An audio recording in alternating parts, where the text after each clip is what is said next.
ये हैं निशा Bangre, deputy collector, Chhatarpur, Madhya Pradesh. हाल ही के दिनों में इनका नाम काफी चर्चा में बना हुआ है और कोई आश्चर्य की बात नहीं होगी अगर आपने इनका नाम कहीं न कहीं सुना हो। मामला क्या है यह हम आपको शॉर्ट में बता देते हैं। बात है 22 जून 2023 की, जब डिप्टी कलेक्टर निशा बांगरे ने एक लेटर जारी कर अपना इस्तीफा दिया, जिसमें उन्होंने लिखा, मैं अपने घर के उद्घाटन में उपस्थित न होने से आहत हूँ। उद्घाटन कार्यक्रम में विश्व शांति दूत तथागत बुद्ध की अस्थियों के भी दर्शन लाभ की अनुमति न देने से मेरे धार्मिक भावनाओं को अपूरणीय क्षति पहुंची है। अतः मैं अपने मौलिक अधिकार, धार्मिक आस्था एवं संवैधानिक मूल्यों से समझौता करके अपने डिप्टी कलेक्टर पद पर बने रहना उचित नहीं समझती हूँ। इसलिए अपने डिप्टी कलेक्टर पद से 22 जून 2023 को तत्काल प्रभाव से इस्तीफा देती हूँ। इस्तीफा निशा बांगरे ने दे तो दिया था, लेकिन इसे अभी तक स्वीकार नहीं किया गया और आज भी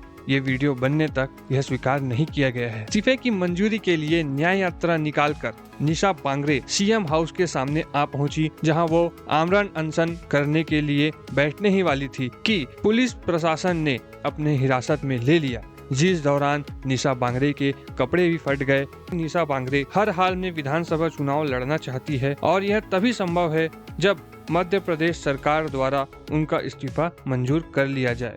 उनके खिलाफ विभागीय जांच अभी चल रही है और हाई कोर्ट के आदेश के बाद इस्तीफा मंजूर कराने प्रशासनिक आरोपों को स्वीकार कर लिया है। मध्य प्रदेश विधानसभा चुनाव में नामांकन जमा करने की अंतिम तिथि 30 अक्टूबर 2023 है और इस समय अवधि तक इस्तीफा मंजूर नहीं किया जाता तो निशा बांगरे को चुनाव लड़ने में समस्या आ सकती है।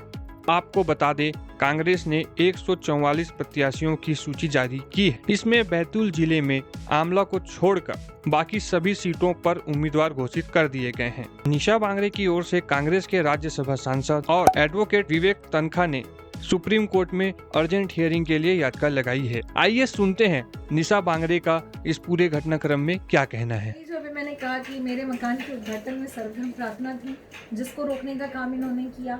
इन्होंने मुझे लिखित में लिख के दिया कि आप इस प्रोग्राम में किसी भी स्वरूप में नहीं जाएंगी। तो सर्वधर्म विचारधारा के कारण मैं साथ चल रही थी, उसके कारण जो है मुझे रोका गया और अब इस्तीफा देने के बाद भी 3 महीने से जो है प्रताड़ित किया जा रहा है, सिर्फ इसीलिए क्योंकि हम संविधान की बात करते हैं, हम डॉक्टर बाबा साहब अम्बेडकर की बात करते हैं, हम मानवतावादी बात करते हैं और ये कट्टरपंथी बात करते हैं। दलित हैं इसीलिए भी और महिला हैं इसीलिए भी। आज महिलाओं का दमन करने के लिए, उनका मुंह दबाने के लिए, उन्हें घर पर बैठाने के लिए ये कार्य मेरे साथ किया गया कि डॉक्टर बाबा साहब अम्बेडकर की प्रतिमा के सामने बोर्ड ऑफिस में मध्य प्रदेश की राजधानी में मेरे कपड़े फाड़ने का काम जिस बर्बरता से पुलिस ने किया, वो ये संदेश देना चाहते हैं कि मध्य प्रदेश की महिलाएं राजनीति में ना आए, मध्य प्रदेश की महिलाएं अपने अधिकारों की बात ना करें, जो बात करेगा उसकी अस्मिता को इस तरीके से पुलिस के गुंडों द्वारा लूटा जाएगा। ये संदेश भाजपा की सरकार शिवराज सिंह चौहान देना चाहते हैं। 39 उम्मीदवार की जो पहली सूची थी उसमें एक डॉक्टर को टिकट दिया, उन्होंने एक ही दिन में उनका इस्तीफा हो गया, टिकट भी मिल गई, पार्टी भी ज्वाइन कर ली। अगर मुझे बीजेपी से लड़ना होता तो एक दिन में सब कुछ हो जाता, लेकिन हम चूंकि उस कट्टरपंथी विचारधारा के साथ नहीं है, इसलिए मेरे साथ ही दुर्व्यवहार किया जा रहा है। मेरा उद्देश्य है संवैधानिक अधिकारों की रक्षा करना। जब मुझे मेरे संवैधानिक अधिकार नहीं मिले तो मैंने त्याग पत्र दिया। मैं तो उन अधिकारियों को भी कहूंगी जो बीजेपी के एजेंट बन के बैठे हैं कि वो अपनी नौकरी छोड़कर बीजेपी ज्वाइन कर ले। लोक सेवा आयोग उनको नौकरी देती है लोगों की सेवा करने के लिए कि किसी के साथ अन्याय ना हो, लेकिन ये सिर्फ नेताओं की चापलूसी करना चाहते हैं अपने जो स्वार्थ के लिए और धन की लालसा में। ये जो है अपना जमीर तक इन्होंने बेच दिया। तो इन लोगों को बीजेपी ज्वाइन कर लेना चाहिए, नौकरी का पद छोड़ देना चाहिए।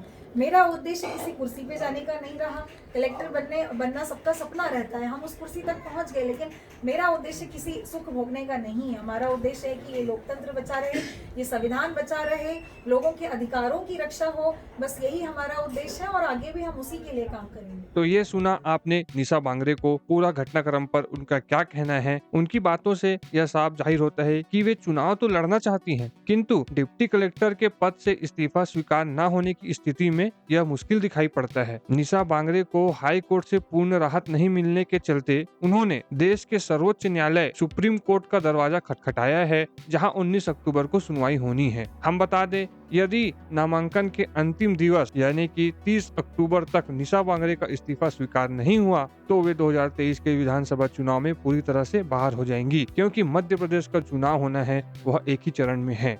लेकिन निशा बांगरे के लिए एक राहत की खबर भी है कि उनके लिए दिग्गज अधिवक्ता पैरवी कर रहे हैं। हमने आपको पहले ही बताया कि राज्यसभा सदस्य एडवोकेट विवेक तनखा इस याचिका में निशा बांगरे के वकील हैं। साथ ही 19 तारीख को सुप्रीम कोर्ट में सुनवाई के दिन राज्यसभा सदस्य और कांग्रेस के पूर्व दिग्गज नेता रहे कपिल सिब्बल भी उनकी तरफ से पैरवी करेंगे। साथ ही एक बात और जाहिर होता है कि कांग्रेस के इन दो अधिवक्ताओं और कांग्रेस द्वारा आमला सीट पर कोई उम्मीदवार नहीं घोषित करने से यह भी पता चलता है कि निशा बांगरे आमला सीट से कांग्रेस की ही उम्मीदवार होंगी। अब इंतजार है तो बस 19 अक्टूबर का। जैसे जैसे दिन गुजर रहे हैं यह मामला हाई प्रोफाइल होते जा रहा है और बड़े बड़े नेताओं की रुचि इस मामले में बढ़ती जा रही है। कमलनाथ सिंह, दिग्विजय सिंह भी इस मामले को बड़ी करीबी से देख रहे हैं और उन्हें भी इंतजार है तो 19 अक्टूबर को सर्वोच्च न्यायालय के फैसले का। और हम भी आपको बताएंगे कि सुप्रीम कोर्ट इस मामले में क्या फैसला लेती है। क्या निशा बांगरे इस वर्ष के विधानसभा चुनाव में मैदान में उतर पाएगी या नहीं, हम आपको बताएंगे। उसके लिए आप हमारे साथ जुड़े रहिए, बने रहिए। तो मिलेंगे आप सभी से हम एक नए वीडियो में नया लेकर। तब तक के लिए हम आप सभी से अलविदा लेते हैं। जय हिंद।